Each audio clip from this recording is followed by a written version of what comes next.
दूर एक समुद्र में जलनगर नाम का एक राज्य था। उस राज्य के राजा रंजीत सिंह बहुत शक्तिशाली और बुद्धिमान थे। उनकी एक छोटी जलपुत्री रश्मि थी, जिससे राजा अत्यधिक प्रेम करते थे। रश्मि बहुत शरारती और उत्सुक जलपरी थी। उसको जानना था कि समुद्र से बाहर की दुनिया कैसी है। एक दिन जलपरी रश्मि अपने पिता से बोली, पिताजी, हम यहाँ समुद्र में रहते हैं।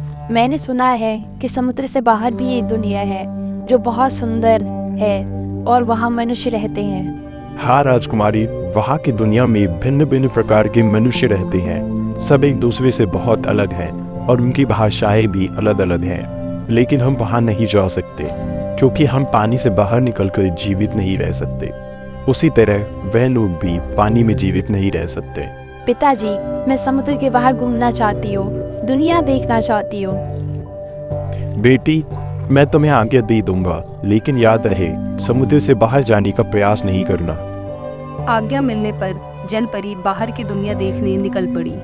जब उसने समुद्र से बाहर देखा तो उसकी प्रसन्नता का ठिकाना नहीं रहा। बाहर अनेकों तरह के समुद्री जहाज तैर रहे थे। नीला आकाश सूर्य के प्रकाश से चमक रहा था। आकाश में उड़ते पक्षी ठंडी हवा जलपरी की आतुरता को और भी बढ़ा रहे थे। लेकिन अचानक जलपरी को सांस लेने में तकलीफ होने लगी। तभी उसे अपने पिताजी की बात याद आई कि जिस तरह बाहर की दुनिया के लोग समुद्र में सांस नहीं ले सकते, उसी तरह हम समुद्री जीव भी समुद्र से बाहर अधिक समय तक सांस नहीं ले सकते। जलपरी तुरंत पानी में वापस आ जाती है और जलराज्य वापस आ जाती है।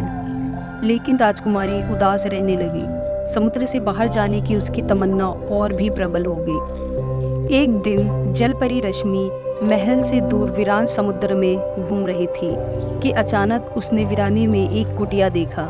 वह उसके पास गई। उस कुटिया से एक आवाज आने लगी, आ जाओ, अंदर आ जाओ। जलपरी रश्मि, मैं तुम्हारा ही इंतजार कर रही थी। पहले तो रश्मि को डर लगा, लेकिन अपनी उत्सुकता की आदत से मजबूर जलपरी रश्मि उस कुटिया के अंदर चली गई।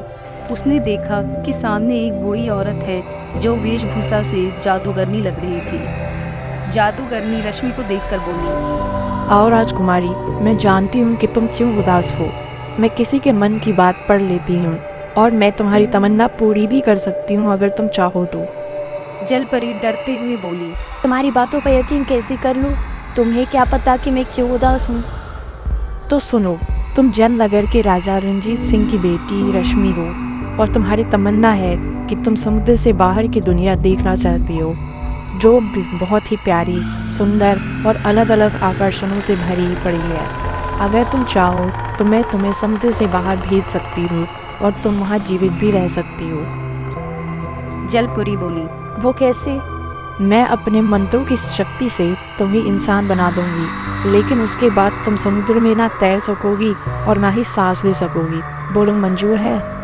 जलपरी घबरा गई और वहां से भागकर वापस महल आ गई। जलपरी देर रात तक सोचती रही कि क्या करना चाहिए और क्या नहीं। उसे समुद्र के बाहर की दुनिया बहुत ही सुंदर लगती थी। अगले दिन किसी के उठने से पहले जलपरी समुद्र के उसी वीराने क्षेत्र में गई जहां जादूगरनी की कुटिया थी। राजकुमारी रश्मि को देखकर जादूगरनी मुस्कुराई और बोली, मुझे पता था कि तुम जरूर आओगी, इसलिए मैंने पहले से ही सारी तैयारी कर रखी है।